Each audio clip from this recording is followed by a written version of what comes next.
Good morning. आज आपण cells आणि डिस्ट्रीब्युशन याचं सेकंड युनिट स्टार्ट करणार आहोत. तत्पूर्वी आपण थोडासा जो फीडबॅक आहे तो फर्स्ट युनिटचा घेणार आहोत, कारण की आपल्याला पुढे जाताना अगोदर मागे काय शिकलो याचा रेफरन्स माहिती असणं गरजेचं आहे. यामध्ये बघा, आपण जे सेकंड चॅप्टर आहे मार्केट अनालिसिस आणि सेलिंग, तर आपल्याला अनालिसिस किंवा सेलिंग कसं केलं जातं किंवा सेल्स फोरकास्टिंग कसं केलं जातं याबद्दल माहिती घेण्यापूर्वी आपण काय पाहिलं फर्स्ट युनिट मध्ये, तर फर्स्ट युनिट मध्ये आपण सेल्स मॅनेजमेंट म्हणजे काय ते पाहिलं, डिस्ट्रीब्युशन मॅनेजमेंट म्हणजे काय तेही पाहिलं, स्टडी केलं. त्यामध्ये इव्होल्युशन पाहिलं आपण, evolution of sales and distribution.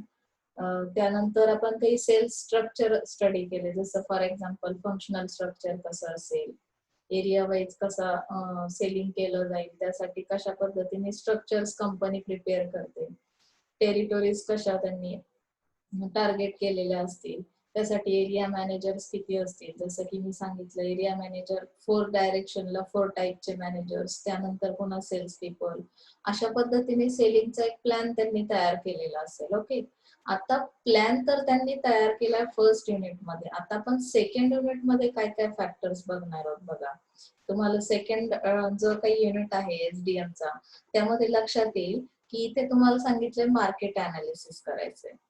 कुठल्याही गोष्टीचं अनालिसिस करण्यासाठी आपल्याला काय करावं लागतं, भरपूर साऱ्या टेस्ट करतो आपण, बरोबर की नाही. मग त्यामध्ये जसं आता आपण सेल्स फोरकास्टिंग करणार आहोत, म्हणजे आता मला अनालिसिस केल्यानंतर काय काय लक्षात येईल की फोरकास्टिंग म्हणजे आपण एक प्रकारे त्याचं फ्युचर एक्सप्लेन करतो. म्हणजे जसं की आपण आपल्या बाबतीत सुद्धा काही अंदाज सांगू शकतो की आता हा विद्यार्थी, सपोज आपण इंडिव्हिज्युअल एक्झाम्पल घेतलं की तुम्ही बीएमएस चे स्टुडंट आहात, मार्केटिंगचे माझे स्टुडंट आहात, तर तुमचं फोरकास्टिंग करताना मी जनरली काय सांगणार आहे की तुम्ही भविष्यात कुठे ना कुठे मॅनेजर लेवलच्या पोस्टला असाल, कारण त्या टाईपचं तुम्ही एज्युकेशन घेताय किंवा त्या टाईपचे तुमचे सब्जेक्ट्स आहेत.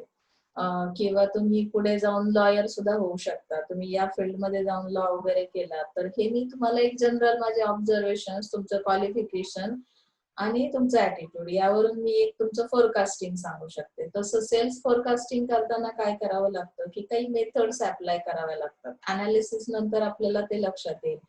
मग त्या मेथड्सच्या थ्रू आपण काय सांगू शकतो की मार्केटचा आत्ताचा ट्रेंड काय आहे, करंट ट्रेंड काय आहे, त्यानंतर फ्युचर मध्ये या मार्केटमध्ये कुठल्या गोष्टीची डिमांड केली जाऊ शकते. जसं की फॉर एक्झाम्पल त्याचा आपण घेऊ शकतो, 3G जर मार्केटमध्ये आलंय तर मग 4G, आपण लगेच 4G ची तयारी करतो. 4G आलं तर 5G कधी येणार आहे, किती वर्षानंतर साधारण ही डिमांड मध्ये फ्लक्च्युएशन्स येते, त्यानंतर त्याचं इम्पॉर्टन्स काय असेल किंवा त्यांच्या मेथड्स कुठल्या असतील सेल्स फोरकास्टिंगच्या. सेल्स फोरकास्टिंग फक्त एकाच पद्धतीने केलं जाणार नाही की मी सर्वे केला, मार्केटचा रिसर्च केला आणि लगेच तुम्हाला कन्क्लुजन सांगितलं, असं होत नाही. मग त्यामध्ये बऱ्याचशा मेथड्स येतात. जसं की आपण इंडिव्हिज्युअल आपलं फोरकास्टिंग करताना 2-3 पद्धतीने करू शकतो. तुम्हाला माहिती की आपलं फोरकास्टिंग कसं केलं जातं, एक्झाम्पल घ्या, आपण हातांच्या रेषांवरून पण सांगू शकतो बऱ्याचदा. म्हणजे ही एक मेथड आहे. तुमच्या बर्थ डेट वरून सांगतात, तुमच्या जन्मवेळेनुसार पण भविष्यवाणी केली जाते. कधी कधी तुमच्या फोरहेड वरून पण सांगू शकतो. म्हणजे बरेचसे प्रकार आहेत त्यामध्ये. तसं आहे इथे की कस्टमरचा जर तुम्हाला फोरकास्टिंग, सेल्स फोरकास्टिंग करायचंय, कस्टमर कशा टाईपचा आहे, पुढे भविष्यात तो पुढे 5 वर्षांनी म्हणा, 10 वर्षांनी म्हणा, तो कशा पद्धतीने तुम्हाला रिस्पॉन्स देईल किंवा त्याचे डिमांड, त्याचे रिक्वायरमेंट्स काय काय असू शकतात, तर हे सगळं समजण्यासाठी मला अनालिसिस करावं लागेल. सेल्स कोटाज मला डिफाईन करावे लागतील. सेल्स कोटा ठरवताना कशा पद्धतीने तो भाग मी डिवाइड करणार आहे. म्हणजे आता सपोज जसं की सेल्स स्ट्रक्चर मध्ये कसं तुम्ही टेरिटोरीज वेगवेगळ्या केल्या, कंट्री वाईज स्ट्रक्चर बनवले, बरोबर ना, रिजन वाईज स्ट्रक्चर बनवले, तसं इथे सेल्स कोटा सुद्धा कसा ठरवला जातो. तो जो काही सेल्स आहे तो कोणाच्या थ्रू केला जाईल, त्याचं प्रॉफिट कसं डिवाइड केलं जाईल, त्याचे पुन्हा टाइप्स येतात. सेल्स कोटामध्ये काही फॅक्टर्स येतात की जे सेल्स कोटाज डिटरमाइन करू शकतात.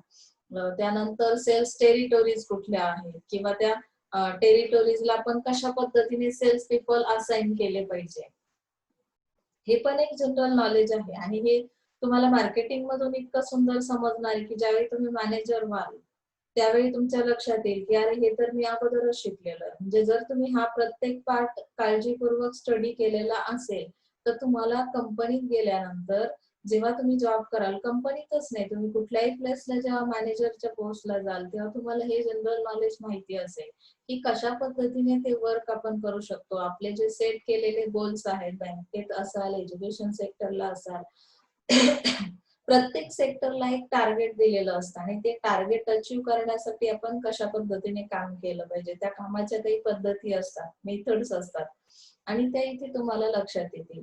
रिजन्स आहेत काही की सेल्स टेरिटोरीज ज्या काही असाइन केल्या जातात त्यामागे काय रिझन आहे की त्यातून आपल्याला आउटपुट काय मिळेल, बेनिफिट काय मिळेल. त्यानंतर सेलिंगच्या प्रोसेस दिलेली आहे, सेलिंगची process of selling, methods of closing sale, म्हणजे जर मला सेलिंग थांबवायचं असेल तर ते कशा पद्धतीने थांबवलं पाहिजे. अचानक मार्केटमधून जेव्हा तुम्ही बाहेर पडता तेव्हा कस्टमरवर त्याचा काय इम्पॅक्ट होईल, कस्टमर ची जर गैरसोय होणार असेल. आता रेग्युलर कस्टमर आहे, तुमचा फेअर अँड लवली सारखा प्रोडक्ट आहे जो की रेग्युलर सेल होतो मार्केटमध्ये बऱ्याच वर्षांपासून आणि अशा केसमध्ये तुम्ही अचानक तो प्रोडक्ट बंद केला, तुमचे खूप सारे कस्टमर्स आहेत, तर मग त्यांना आपण ऑप्शन म्हणून काय देणार आहोत किंवा किती काळ वेटिंगला ठेवणार आहोत. अशा पद्धतीने काही मेथड्स आपल्याला क्लोजिंगच्या काय करायच्या, स्टडी करायच्या किंवा अनसक्सेसफुल क्लोजिंग जर झालं तर त्याचे रिझन्स काय असतात. अचानकपणे जर तुमचा सेल थांबला तर त्याच्यामागे काय रिझन आहे हे आपण समजून घेणं खूप गरजेचं आहे.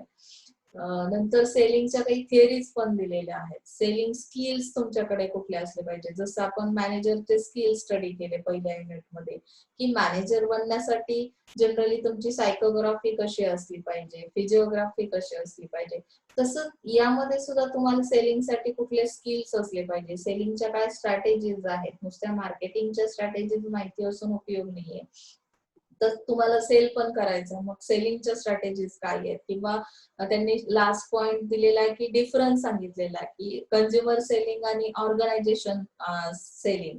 ऑर्गनायझेशनल सेलिंग कशा पद्धतीने केलं जातं, कंझ्युमर सेलिंग काय प्रकार आहे किंवा नॅशनल सेलिंग आणि इंटरनॅशनल सेलिंग मध्ये काय डिफरन्स असेल. तर हे डिफरन्सिंग पॉइंट पण तितकेच इम्पॉर्टंट असणार आहेत. सो आपण आता जेव्हा स्टार्ट करतोय तर इथे आपण सेकंड तुमचं जे हे आहे मार्केट अनालिसिस, हा आपला पहिला पार्ट आहे सेकंड युनिटचा. ओके, तर मार्केट अनालिसिस हे कशा पद्धतीने करायचं, तर त्यांनी सांगितलं की मार्केट कशा कशा पद्धतीचे असते. Market can be local, regional, national आणि इंटरनॅशनल. म्हणजे तुम्हाला नक्की कुठल्या मार्केटमध्ये सेलिंग करायचं आहे त्यानुसार तुम्ही काय करणार आहात, अनालिसिस करणार आहात. आता लोकल लेवलचं मार्केट अनालिसिस करायचं तर पुन्हा त्यामध्ये काय काय फॅक्टर्स, जसे त्यांनी खाली फॅक्टर दिलेत, मार्केटची साईज कशी आहे. आता सपोज इंटरनॅशनल लेवलचं मार्केट आहे तर मग ते मार्केटची साईज ऑब्विसली कशी असणार आहे, बिग असणार आहे. त्यामुळे त्यांनी सांगितलं की मार्केट अनालिसिस करतोय तर त्यामध्ये आपण ह्या चारही टाईपचा विचार करायचा आहे. Products that unbranded have local or regional markets. Products that are branded are national and global markets. आता ब्रँडेड प्रोडक्ट्स कुठल्या मार्केटला जातात किंवा जे अनब्रँडेड आहेत ते लोकल आणि रिजनल मार्केटला सेल होतात. लक्षात आलं. Market is one of the important key factor in market analysis that helps to know the size, growth, competition and their impact on marketing or sales strategy. आता market हा जो important part सांगितलाय त्यांनी किंवा की factor म्हणून सांगितला, तर त्याचं अनालिसिस केल्यामुळे तुम्हाला नक्की काय काय समजणार आहे. जसं आपण आपलं अनालिसिस केलं, डायग्नोसिस केलं आपल्या बॉडीचं, तर आपल्याला बरेचसे आजार कळतात किंवा आपण किती फिट आहोत. मग त्यासाठी वेगवेगळ्या टेस्ट केल्या जातात. तसं इथं मार्केट अनालिसिस केलं की तुम्हाला त्या मार्केटची साईज समजते, ग्रोथ समजते की ते मार्केट ग्रोथ स्टेजला आहे की ऑलरेडी डेव्हलपमेंट झालेली आहे.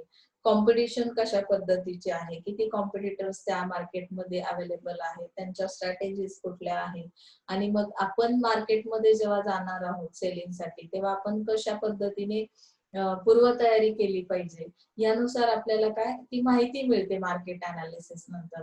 आणि त्याचा इम्पॅक्ट कशावर होतो की मार्केटिंगवर आणि सेलिंग स्ट्रॅटेजीवर होतो. जसं की मी तुम्हाला अगोदरच सांगितलं, मला मार्केटिंग करायचं आहे माझ्या प्रोडक्टचं, पण त्या मार्केट बद्दल मला नॉलेज नसेल तर कदाचित मी माझ्या मेथडने जाईल, पण ती मेथड किती तिथे सक्सेसफुल होईल हे मी आज सांगू शकणार नाही. त्यामुळे मला काय करायचंय की अगोदर अनालिसिस कम्प्लीट करायचं आहे.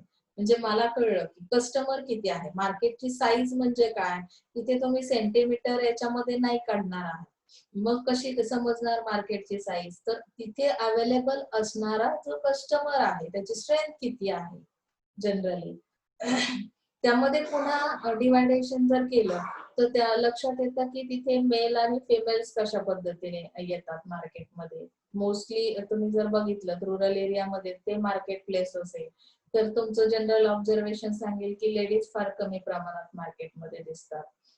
मग त्याच्यावरून आपल्याला अंदाज येतो की इथे जर आपला टार्गेट कस्टमर मेल्स असतील तर मेल्सला कशा पद्धतीने टार्गेट केलं पाहिजे, आपली सेलिंगची स्ट्रॅटेजी कशी असली पाहिजे. जर फिमेल्स असतील जास्त प्रमाणात तर आपण त्यांच्यासाठी कुठल्या सेलिंग स्ट्रॅटेजीज वापरल्या पाहिजे किंवा मार्केटिंग आपलं कसं असलं पाहिजे.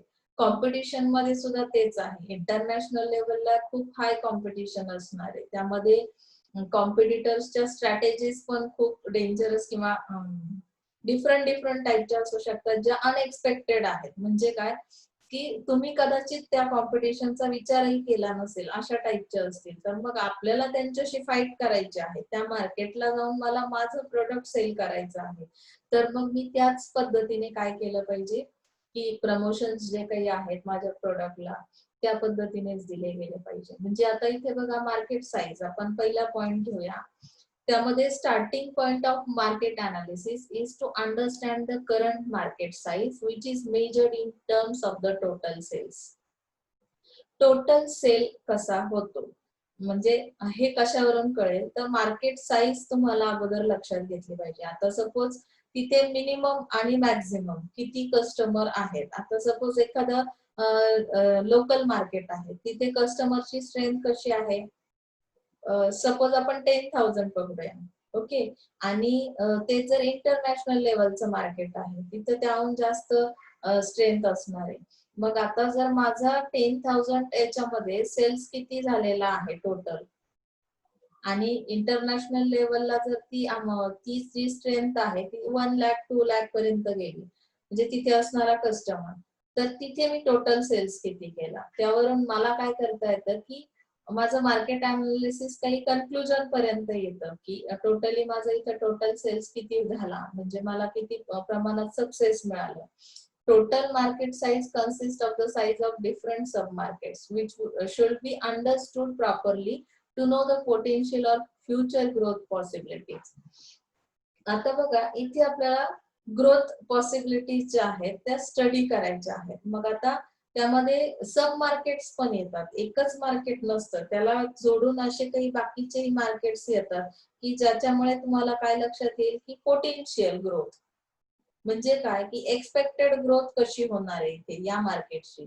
जसं तुम्हाला नंतर पोटेन्शियल मार्केट पोटेन्शियल मध्ये एक एक्झाम्पल दिलेलं आहे, मी ते तुम्हाला सांगणार असेल. ग्रोथ होण्याचे चान्सेस आहेत म्हणजे काय की सपोज आज जो कस्टमर आहे यापेक्षा आणखी जास्त कस्टमर कनेक्टेड होऊ शकतात आपल्या सेलिंगच्या प्रोसेसमध्ये किंवा आपल्या प्रोडक्टला आणखी काही कस्टमर अवेलेबल होऊ शकतो. म्हणजेच काय की इथे ग्रोथची पॉसिबिलिटी आहे असं आपण समजून घेणं खूप गरजेचं आहे. जसं आता पोटेन्शियल मध्ये बघा तुम्हाला काय दिलंय त्यावरून लक्षात येईल. आता यामध्ये एक एक्झाम्पल दिलंय त्यावरून तुम्हाला ग्रोथ आणि पोटेन्शियलचं जे काही मिनिंग आहे बघा. फॉर एक्झाम्पल मार्केट पोटेन्शियल मध्ये Cadbury initially focus only on children that affect the growth of sales. Okay.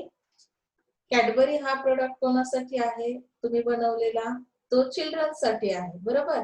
Latter it targeted parents and universalize the sale of chocolates resulting in more growth of Cadbury in the market. म्हणजे आता जरी तो chocolate हा product तुम्ही children साठी तयार केला, त्यांना टार्गेट कस्टमर म्हणून तुम्ही काय केलेलं आहे कन्सिडर केलेलं आहे, बट त्या मार्केटला येणारे जे पॅरेंट्स आहेत इन फ्युचर ते काय होऊ शकतात, या प्रोसेसमध्ये ऍड होऊ शकतात. म्हणजेच ते कोण झाले, पोटेन्शियल कस्टमर्स झाले. हो की नाही? म्हणजे इथे मार्केटची ग्रोथ होण्याचे चान्सेस का आहे, ग्रोथ ऑपॉर्च्युनिटीज का तुम्हाला मिळतील, कारण की इथे टार्गेट केलेला ऍक्च्युअल कस्टमर वेगळा आहे, म्हणजे चिल्ड्रन्स आहे. पण इन फ्युचर पॅरेंट्सही ते चॉकलेट्स काय करू शकतात, स्वतःसाठी म्हणून परचेस करू शकतात की नाही. तुम्ही चिल्ड्रनसाठी एक पॅकेट घेतलं आणि त्यासोबत ऍडिशनल तुम्ही आणखी एक पॅकेट घेतलं. असं काही नाही की नेसेसरी फक्त चिल्ड्रन्सने चॉकलेट खायचे, हो की नाही. म्हणजे इथे आपल्याला पोटेन्शियल कस्टमर लक्षात येतो, पोटेन्शियल ग्रोथ कशी असेल त्या प्रोडक्टची. ऍक्च्युली ते कॅडबरीचा प्रोडक्ट दिला, तर ह्यानुसार तुम्हाला हे कन्क्लुजन्स अनालिसिस नंतर काढता येतील की हे पोटेन्शियल मार्केट आहे, इथे आणखी कस्टमर मिळू शकतो, इथे ग्रोथ होऊ शकते. आता त्यामध्ये त्यांनी पुढचा एक पार्ट सांगितलाय, sometimes a new use or new user group or more frequent usage are almost suddenly change the size and prospect of the market. म्हणजे प्रॉस्पेक्टच चेंज होतं त्या मार्केटचं. जर असे ऍडिशनल जर काही कस्टमर्स तुम्हाला ऍड झाले, तर त्या मार्केटची साईज पण काय होते, एक्सपांड होते. म्हणजे काय झालं की तुम्ही जेव्हा सर्वे केलात, अनालिसिस केलं, तेव्हा ऍक्च्युअली तुम्ही फक्त चिल्ड्रन्सला काउंट केलं. ओके.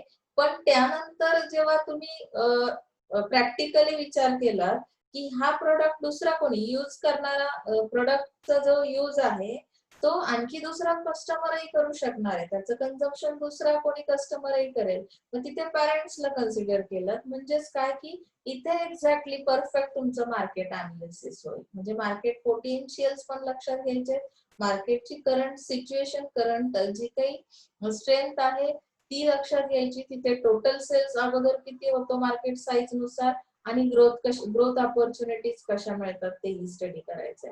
आता ऍक्च्युअली मार्केट ग्रोथ म्हणजे काय, तर त्यांनी इथे सांगितलंय की the current size of the market is important but the growth of the market is equally important.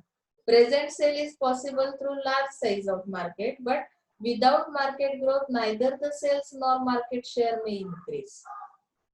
आता करंट मार्केट कसं आहे, बिग आहे. सपोज तुमचा सेलही कसा होतो, जास्त प्रमाणात होतो, बिग साईज मध्ये तुम्ही काय करताय, सेलिंग करताय. पण जर ते जे सेलिंग आहे large size of market, sale is possible through large size of market but without market growth. म्हणजे काय की जर मार्केटची ग्रोथ होणार नसेल तर सेलिंग किंवा मार्केट शेअर्स जे म्हणतो ते इन्क्रीज होणं पॉसिबल नाहीये. मग मला आहे त्या स्टेजला सॅटिस्फाईड राहणार आहे का मी. आज मला जर 100% सेल नाही होते, आज माझा जो सेल आहे तो 75% असेल असं मी इमॅजिन केलं, तर मला कंटिन्युअसली 75 वरच मी सॅटिस्फाईड राहील का. त्या मार्केटची ग्रोथ होणं गरजेचं आहे. ग्रोथ झाली नाही तर माझं सेल इन्क्रीजच होणार नाही किंवा माझे मार्केट शेअर्स इन्क्रीजच होणार नाहीये. म्हणून मार्केटची ग्रोथ होणं हे खूप गरजेचं आहे. मार्केट अनालिसिस मध्ये हेही लक्षात घ्यायचंय. जेव्हा तुम्ही एखादं मार्केट प्लेस टार्गेट करता, एखादं मार्केट टार्गेट करता, तेव्हा अनालिसिस मध्ये तुम्हाला त्याची ग्रोथ होणार आहे किंवा नाही हे लक्षात येणं खूप गरजेचं आहे. कारण की जर तिथे काही पुढे चान्सेस नसतील, फ्युचर काही पॉसिबिलिटीज नसतील ग्रोथ होण्याच्या, तर असं मार्केट टार्गेट करून तुम्ही सॅटिस्फाईड होणार नाहीये. लक्षात आलंय? सेकंड, नेक्स्ट आहे पॉइंट, मार्केट कॉम्पिटिशन कशी आहे. आता level of market competition is critical factor in the market structure of product. आता जे स्ट्रक्चर आपण सेलिंगचे स्ट्रक्चर स्टडी केले की नाही फर्स्ट युनिट मध्ये, तर त्यानुसार तुम्ही जर बघायला गेलात, मार्केटचा अनालिसिस करायला गेलात, तर तुम्हाला झटकन ती कॉम्पिटिशन कळणार नाही. तसा तो क्रिटिकल फॅक्टर आहे. तुम्ही टेरिटरी एखादी जर सिलेक्ट केली आणि टेरिटरीमध्ये काय केलं की नॉर्थ, ईस्ट, वेस्ट, साऊथ अशा पद्धतीने 4 डायरेक्शन्स केल्या आणि त्या पद्धतीने सेल्स पीपल अपॉइंट केले सेल्स मॅनेजरने. पण मला त्या डायरेक्शन नुसार कॉम्पिटिशन कळणं खूप तसं सोपं असणार नाहीये. कोण कुठे कधी काय स्ट्रॅटेजी वापरतो किंवा तिथला कस्टमर कसा आहे हे समजण्यासाठी फार अवघड असणार आहे. There are certain answers the company should seek to understand, evaluate the competitors. आता त्यासाठी काही क्वेश्चनचे आन्सर्स तुमच्याकडे असणं खूप गरजेचं आहे, म्हणजे इव्हॅल्युएशन करता येईल कॉम्पिटिटर्सचं. जसं what are the objective strategies and level of application, म्हणजे तुमचे ऑब्जेक्टिव्ह काय असले पाहिजे. मला कॉम्पिटिशन मध्ये उतरायचं आहे, पण मी कॉम्पिटिशन नक्की कशासोबत करणार आहे, त्यांचे प्रोडक्ट्स जे आहेत त्या प्रोडक्टचे ऍट्रिब्यूट्स काय आहेत, माझ्या प्रोडक्टचे ऍट्रिब्यूट्स काय आहेत, साईज शेप मध्ये काय डिफरन्स आहे, क्वांटिटी मध्ये काय डिफरन्स आहे, स्मॉल साईज पॅकेज मध्ये ते सेल करतात का, मी बिग साईज मध्ये सेल करत असेल तर मला नक्की कुठल्या फॅक्टर सोबत, त्या ऍट्रिब्यूट सोबत त्या प्रोडक्टच्या कॉम्पिटिशन करायची आहे, माझं ऑब्जेक्ट नक्की काय, आणि मग मी त्याच्यासाठी कुठली स्ट्रॅटेजी अप्लाय करणं गरजेचं आहे. लेवल ऑफ ऍप्लिकेशन, कुठल्या लेवल पर्यंत ती कॉम्पिटिशन असली पाहिजे, यालाही काही लिमिटेशन्स येतात की नाही. जसं की मला कॉम्पिटिशन, आता तुम्हाला जनरली मी एक्झाम्पल देते मार्केटिंगच्या स्टुडंटला. SY पासून आपण मार्केटिंग शिकतो. मला 2 स्टुडंट मध्ये क्लासमध्ये कॉम्पिटिशन असते स्टडी रिलेटेड, बरोबर. मग स्टडी मध्ये कॉम्पिटिशन करताना तो जर 2 आवर्स स्टडी करत असेल तर मी 3 आवर्स करू शकतो का, ही एक पॉसिबिलिटी आहे, बरोबर.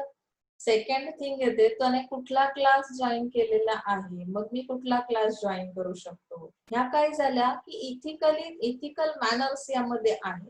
आता कुठल्या लेवल पर्यंत म्हणजे काय की तो आजारी पडावा म्हणून मी काही केली का, कुठली स्ट्रॅटेजी वापरली का, हानिकारक हार्मफुल अशा स्ट्रॅटेजीज, म्हणजे मी काय केलं की माझी लेवल सोडून मी जर अनइथिकली कॉम्पिटिशन करत असेल तर ती लेवल बरोबर नाहीये.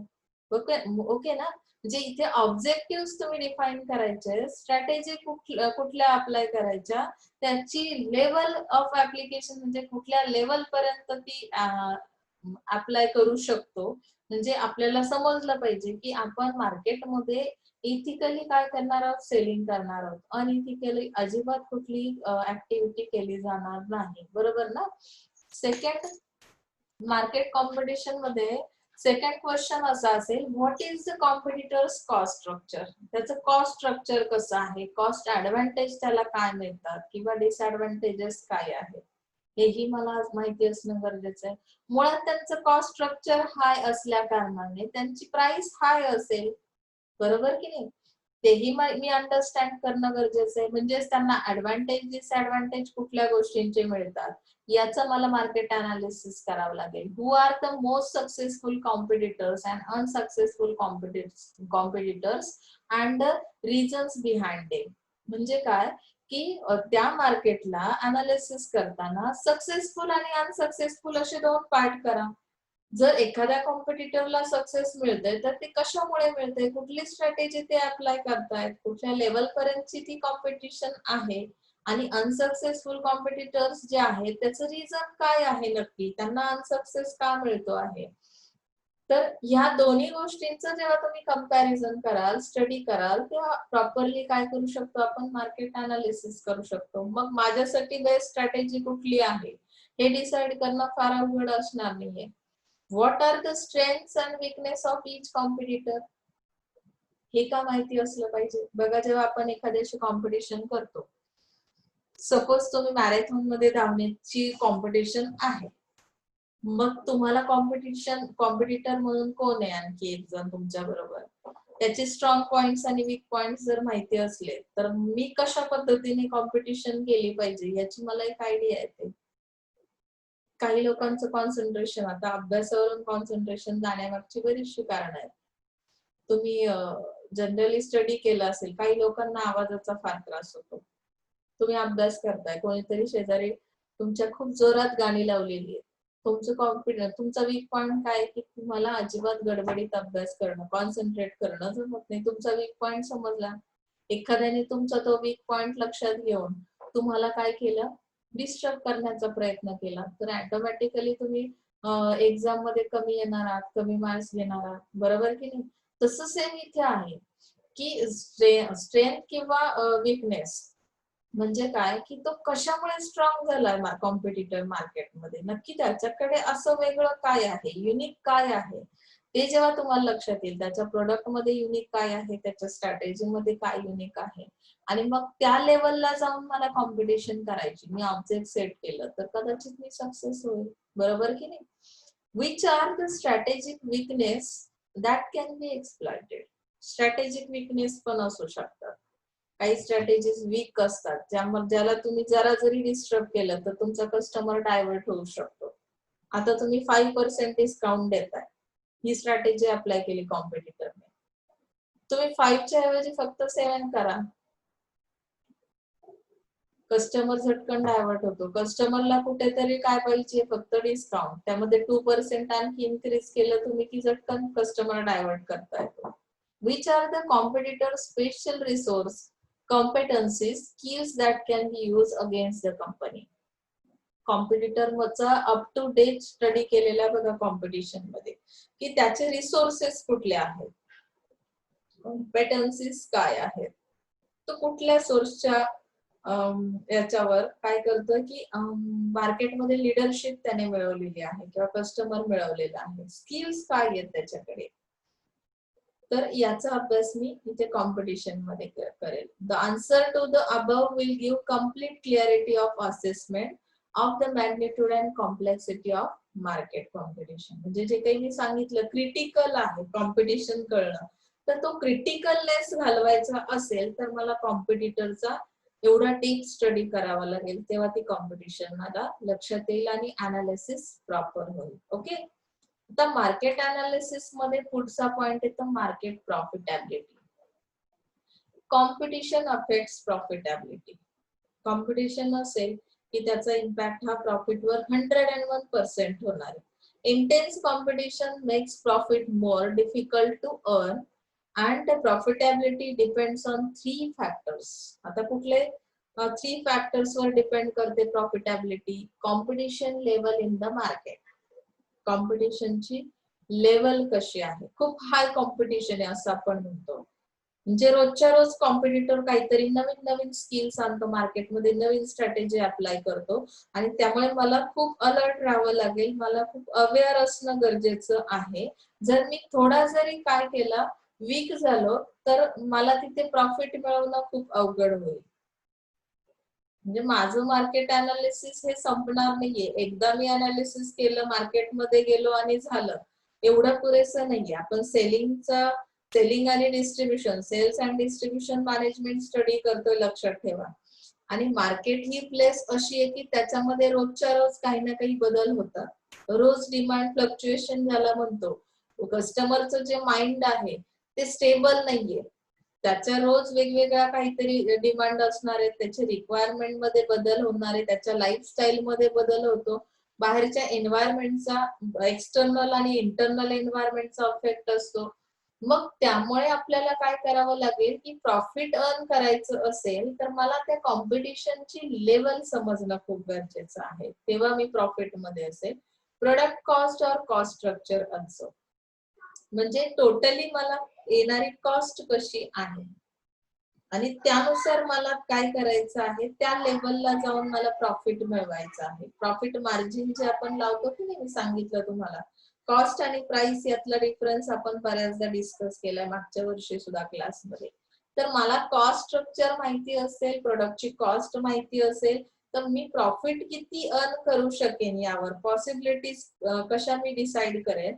तर मला कॉम्पिटिशनची लेवल समजली की मी त्या पद्धतीने प्रॉफिट अर्न करत जाईल.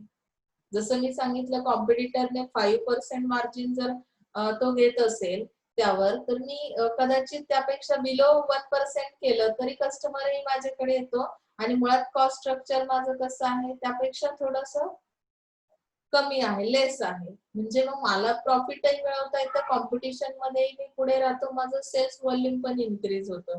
म्हणजे मला ह्या तिन्ही गोष्टी एकत्र करून फायनली काय करायचं आहे, सेल्स व्हॉल्यूम इन्क्रीज करायचंय, ग्रोथ झाली पाहिजे. Okay. Selling price of the product. आता प्रोडक्टची सेलिंग प्राइस कशी डिसाइड करायची, मग त्यासाठी त्यांनी एक प्रॉफिट मेजरमेंट साठी एक फॉर्म्युला दिलाय बघा, की टोटल कॉस्ट कशी, टोटल कॉस्ट म्हणजे काय, मॅन्युफॅक्चरिंग कॉस्ट प्लस मार्केटिंग और सेलिंग कॉस्ट. कॉस्ट कशी काढायची? फक्त मला मॅन्युफॅक्चरिंग साठी त्या प्रोडक्टला येणारी कॉस्ट एवढंच लिमिटेड आहे का? सपोज मी एक चॉक तयार केला, तर त्या चॉकला तयार करण्यासाठी मला कॉस्ट किती आली? 10 रुपीज आली. इमॅजिन करा. आपण हे एक्झाम्पल म्हणून बघतोय. मग मला त्याचं मार्केटिंग पण करावं लागणार आहे. मार्केटिंग साठी जे काही सोर्सेस मी काय करणार आहे, वापरणार आहे, ज्या मीडियाचा वापर करणार आहे, त्या मीडिया थ्रू मला काय करायचंय, त्याचं मार्केटिंग करायचंय. मीडियाला सुद्धा मला पे करावं लागणार आहे. मीडिया फुकट करेल का तुमचं मार्केटिंग? नाही. मग त्यासाठी येणारी कॉस्ट किती आहे? ती ऍड झाली तुमच्या मॅन्युफॅक्चरिंग कॉस्ट मध्ये. ओके. मी प्रेस मीडियाच्या थ्रू जातोय की प्रिंट मीडियाच्या थ्रू जातोय, म्हणजे तुम्हाला इथे त्या मीडियाचा अंदाज घेऊन तुमचा टार्गेट कस्टमर तुमच्यापर्यंत कसा पोहोचेल, कुठल्या मीडियाच्या थ्रू जर मार्केटिंग केलं तर त्यानुसार तो मीडिया सिलेक्ट करायचा आहे आणि त्याची कॉस्ट कशामध्ये ऍड करायची आहे? तुमच्या मॅन्युफॅक्चरिंग कॉस्ट मध्ये. प्लस सेलिंग कॉस्ट पण आहेच ना.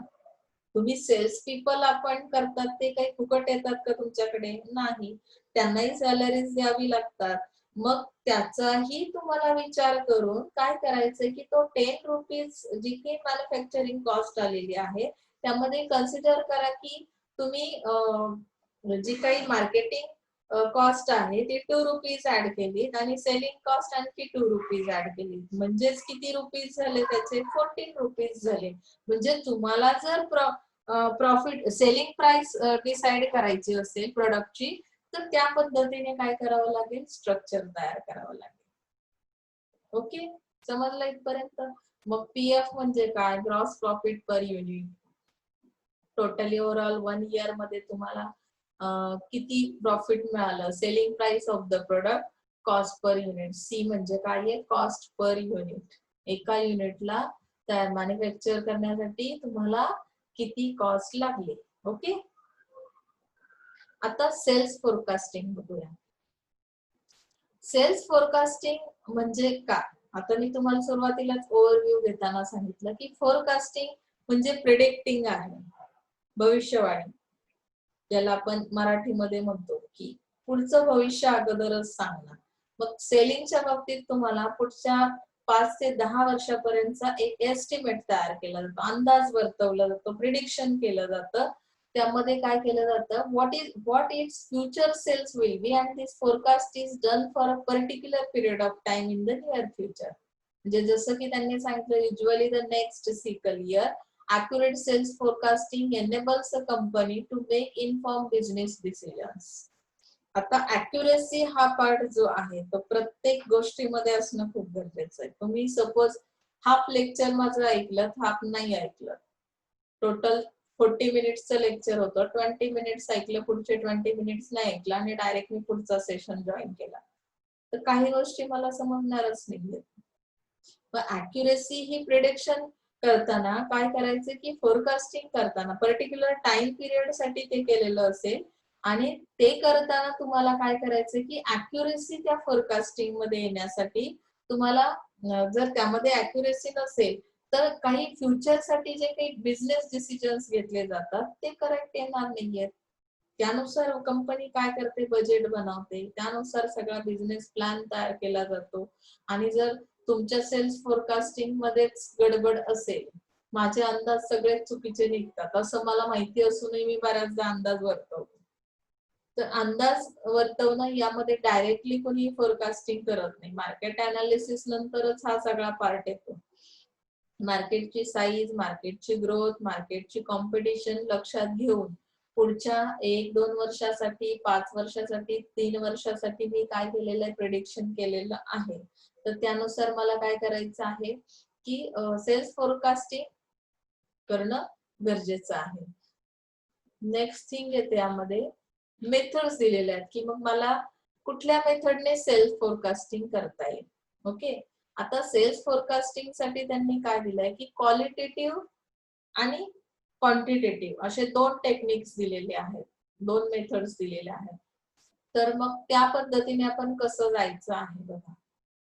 मला जर काही गोष्टींचा अंदाज घ्यायचा आहे, मला प्रिडिक्शन करायचं आहे, तर जजमेंट्स घेता आले पाहिजे. म्हणजे क्वालिटेटिव्ह टेक्निक जे आहे, these आर सब्जेक्टिव्ह और judgmental techniques based on personal assessment of sales managers, industry experts, consultants etcetera, and the 5 methods are as follows. आता यामध्ये बघा 5 मेथड्स दिलेल्या आहेत.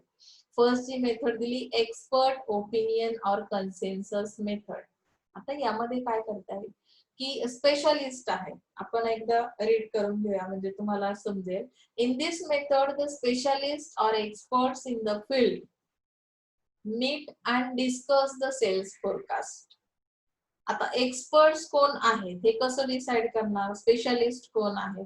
आता तुम्ही मेडिकल फील्डचं एक्झाम्पल घ्या की मेडिकल फील्डचं पुढच्या 5 वर्षांचं फोरकास्टिंग मला करायचं आहे. तर मग मी अशा केसमध्ये काय केलं की मेडिकल फील्ड मधले जे कोणी सर्जन्स आहेत, स्पेशलिस्ट आहेत, एक्सपर्ट्स आहेत, ते काय करतील, एकत्र येतील आणि डिस्कशन करतील त्या फोरकास्टिंग बद्दल. सेम ॲज इट इज इथे सेल्स फोरकास्टिंग करायचं आहे. मग त्या फील्ड मधले जे एक्सपर्ट्स आहेत, सेल्स मॅनेजर्स असतील, सेल्स एक्झिक्युटिव्ह असतील, किंवा त्यामध्ये जेवढे पर्सन्स इन्व्हॉल्व आहेत, एक्सपर्ट ज्यांनी एक्सपिरियन्स ज्यांच्याकडे आहे, they are called experts. Okay. The specialist have in depth knowledge about the product, market and industry. आता बघा, हे तर कन्सिडर पहिल्यापासूनच करायचंय की स्पेशलिस्ट आहे म्हणजे त्याला डीप नॉलेज आहे. मी तुम्हाला एवढं स्लोली किंवा प्रत्येक स्टेपचं मिनिंग का सांगते लाईन टू लाईन, त्याचं कारण आहे तुम्ही मार्केटिंग मध्ये स्पेशलायझेशन करताय. स्पेशलायझेशनचं मिनिंगच ते आहे की तुम्ही त्या फील्डचं एक्सपर्ट्स आहात, स्पेशलिस्ट आहात, तर त्याचं डीप नॉलेज म्हणजे आता जर डीप नॉलेज कुठलं असलं पाहिजे, प्रोडक्ट रिलेटेड असलं पाहिजे. बरोबर. तो प्रोडक्ट कुठल्या टाईपचा आहे, जसं आपण आता सर्व्हिस मार्केटिंग पण सुरू केलेलं आहे. प्रोडक्ट आणि सर्व्हिस यामध्ये काय फरक आहे, प्रोडक्ट हे कसे टँजिबल असतात, प्रोडक्ट मध्ये काय काय फीचर्स येतात, प्रोडक्ट रिलेटेड प्राइसिंग स्ट्रॅटेजीज कशा अप्लाय केल्या जातात, ह्याचं डीप नॉलेज तुमच्याकडे असलं पाहिजे. तेव्हा काय केलं जाईल, तुमचे ओपिनियन्स घेतले जातील. अर्धवट नॉलेज असेल तुमच्याकडे तर तुमचे ओपिनियन्स घ्यायला कोणी बोलावेल का तुम्हाला, नाही बोलवणार. बरोबर ना. म्हणजे स्पेशलिस्ट असूनही तुम्हाला ती व्हॅल्यू तिथे मिळणार नाहीये. त्यामुळे इथे स्पेशलिस्टचं मिनिंग ते की depth knowledge about the product, market also and industry also. आता इंडस्ट्रीची पोझिशन काय आहे, इंडस्ट्रियल बिझनेस जे आहेत ते कुठल्या पद्धतीने केले जातात किंवा मार्केटमध्ये सध्या त्यांची पोझिशन काय आहे, मार्केटची कंडिशन काय आहे, किंवा ती जी काही पोझिशन आहे ती क्रिएट होण्यामागचे रिझन्स काय आहे, हे सगळं डीप नॉलेज त्या एक्सपर्ट्स कडे असणार आहे. The people can be senior marketing managers from the company और आउटसाइड कन्सल्टंट्स और इंडस्ट्री एक्सपर्ट्स ऑल्सो. मग त्यामध्ये एक्सपर्ट्स मध्ये कोण कोण असतील, सिनियर मार्केटिंग मॅनेजर्स असतील ज्यांच्याकडे एक्सपिरियन्स असतो मार्केटिंगचा, त्यांचे काही ओपिनियन्स घेतले जातील. मला फोरकास्टिंग करायचंय की नाही, सेल्स फोरकास्टिंग. त्यानंतर आउटसाइड कन्सल्टंट पण असतील म्हणजे कंपनीच्या बाहेरचे, और इंडस्ट्री एक्सपर्ट्स म्हणजे एवढे लोक काय करतील, एकत्र येतील त्या फील्डचे आणि ते डिस्कस करतील. बरोबर. Forecasting team is made up of company managers and external consultants. म्हणजे काय की हे जे कन्सल्टंट्स आहेत किंवा company, forecasting team is made up of company managers and external consultants or experts who share their expert views. आता तुमच्या काही व्ह्यूज घेतल्या जातात. मार्केट बद्दल तुमचा व्ह्यू काय आहे, तुम्ही मार्केटिंगचे स्टुडंट आहात. मी जनरली तुम्हाला विचारलं की कोविड-19 सिच्युएशन मध्ये सध्याचे तुमचे व्ह्यूज काय आहेत, मार्केटमध्ये कुठल्या टाईपचं प्रोडक्ट आणलं तर ते सेल होऊ शकतं, तुम्ही फोरकास्टिंग करू शकता की नाही. पुढच्या हे जे काही 2020 जे आलेलं आहे तर याच्या एंडिंग पर्यंत मार्केटची सिच्युएशन काय असेल, डिसेंबर पर्यंत मी 3 महिन्यांचंच तुम्हाला सेल फोरकास्टिंग करायला सांगितलं की आता ऑगस्ट सुरू आहे, सप्टेंबर, ऑक्टोबर, नोव्हेंबर, डिसेंबर, पुढच्या 4 महिन्यामध्ये येणाऱ्या मार्केटमध्ये कुठल्या टाईपचा प्रोडक्ट सेल होऊ शकतो, किती सेल होऊ शकतो. कारण तुम्ही मार्केटचा स्टडी बऱ्यापैकी तुमचा आता कव्हर होत आलेला आहे. त्यानुसार तुम्ही प्रत्येकाने व्ह्यूज तुमचे सांगितले, शेअर केले माझ्यासोबत. Team meats at a consensus forecast, each member prepares and presents his or her estimate. म्हणजे जेवढे एक्सपर्ट्स, कन्सल्टंट्स, मॅनेजर्स मी काय केलेले आहेत, एकत्र केलेले आहेत, प्रत्येकाचे व्ह्यूज मी काय केले, कलेक्ट केले. They are discuss together and final consensus forecast is reach.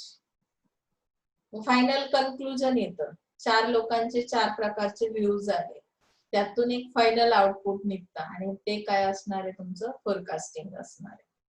लक्षात आलं? म्हणजे ही एक्सपर्ट ओपिनियन कन्सेन्सस मेथड. त्यानंतर डेल्फी टेक्निक आहे. डेल्फी टेक्निक मध्ये काय बघा, in this method the specialist or experts in the field meet and discuss the sales forecast, and the specialists have in-depth knowledge about the product, market and industry. Delphi technique मध्ये तुम्हाला सांगितलंय की हे जे experts आहेत किंवा specialist आहेत, हे एकत्रित येऊन डिस्कशन करणार नाहीये. त्यांचा एक पॅनल तयार केला जातो. ओके, मग त्या पॅनलवर जे मेंबर्स आहेत ते एकत्र येत नाही, भेटत नाही किंवा त्यांचं डिस्कशन वगैरे एकत्रित होत नाही. त्यांच्याकडून जे त्यांचे जे ओपिनियन्स आहेत, opinions of others are sought through a questionnaire. म्हणजे काय, त्यांच्याकडून एक क्वेश्चनरी त्यांना दिली जाते, and the planner designs a questionnaire suitable that consists of appropriate questions relating to the future demand or sales and administer these to the panel. म्हणजे questionnaire वरून forecasting, ह्या क्वेश्चनचा आन्सर काय असेल, म्हणजे त्या पॅनलवर जे मेंबर्स आहेत, एक्सपर्ट पर्सन्स, ते एकत्र न येता काय करतात की एक डिझाईन केले जातो प्लॅन, आणि त्या प्लॅन नुसार काय करतात, काही अप्रोप्रिएट क्वेश्चन्स, म्हणजे कशाशी रिलेटेड, तर demand, future demand related, sales related, administration related काय केले जातात, क्वेश्चनरी तयार केली जाते. आणि मग फर्स्ट स्टेज मध्ये काय केलं जातं, in the first stage general questions are asked relating to the industry. म्हणजे आता जनरल क्वेश्चन्स पहिल्या याच्यामध्ये येतील, जसे इंडस्ट्री रिलेटेड असतील, मार्केट रिलेटेड असतील, टेक्नॉलॉजी चेंजेस रिलेटेड असतील किंवा डिमांड पॅटर्न रिलेटेड असतील. तर यामध्ये तुम्हाला जी इन्फॉर्मेशन मिळते, the information received are analyse and the results are circulated to each member. त्यांच्याकडून क्वेश्चन्स कलेक्ट केले जातात, जनरल क्वेश्चन्स असतील फर्स्ट स्टेज मध्ये, आणि त्याचं जे काही अनालिसिस केल्यानंतर जे काही इन्फॉर्मेशन तुम्हाला मिळते त्या क्वेश्चनरी वरून, ती इन्फॉर्मेशन प्रत्येक मेंबरला सर्क्युलेट केली जाते. ओके, सेकंड स्टेज मध्ये काय होतं, स्पेसिफिक क्वेश्चन्स असतात, जसं growth fluctuations of total sales, त्याच्याशी रिलेटेड. म्हणजे जी काही मार्केटची ग्रोथ आहे, त्यामध्ये जे फ्लक्च्युएशन्स येतात, व्हरायटी म्हणजे व्हेरिएशन्स येतात टोटल सेल्स मध्ये, तर त्या रिलेटेड काही क्वेश्चन्स असतात. Sales of major companies, main companies कुठल्या आहेत ज्यांचं सेलिंग चांगलं आहे, मार्केट शेअर मुवमेंट्स कशा आहेत. तर सेल्स फोरकास्टिंग हे एक्सपर्ट ओपिनियनच्या through, made through these questionnaires, and since panel members do not meet each other in a committee, they are not influenced by majority opinion or consensus opinion. म्हणजे काय की इथे एकत्र येणं हा प्रकार बिलकुल नाहीये. दोन टाईपच्या क्वेश्चनरी असतील, काही स्पेसिफिक क्वेश्चन सेकंड स्टेजला विचारले जातील, त्यामध्ये मार्केटचे शेअर रिलेटेड काही क्वेश्चन असतील, मेजर कंपनीज रिलेटेड असतील, ग्रोथ फ्लक्च्युएशन रिलेटेड असतील, आणि त्यामध्ये लास्ट त्यांनी सांगितलं, sales forecast are more objective and project forecast leaders role becomes more important. They have to collect information and arrive at the final decision. म्हणजे काय की त्या प्रोजेक्टवर जे कोणी पर्सन्स काम करणार आहेत, म्हणजे लीडर्स असतील, त्यांचा रोल इथे खूप इम्पॉर्टंट असेल, कारण की हे जे काही न्यूज, त्यांची क्वेश्चनचे आन्सर्स जे येतील, त्यावरून इन्फॉर्मेशन वरून काय होईल की कन्क्लुजन काढता येईल आणि तुम्हाला सेल्स फोरकास्टिंग करता येईल. सेल्स फोरकास्टिंगच्या आपण मेथड्स बघतोय बघा. आपण आज इथेच थांबूया. आपण पुढच्या ज्या काही मेथड्स आहेत, क्वालिटेटिव्ह टेक्निक्स आहेत, तर ते पुढच्या लेक्चरला घेऊया. So thank you so much.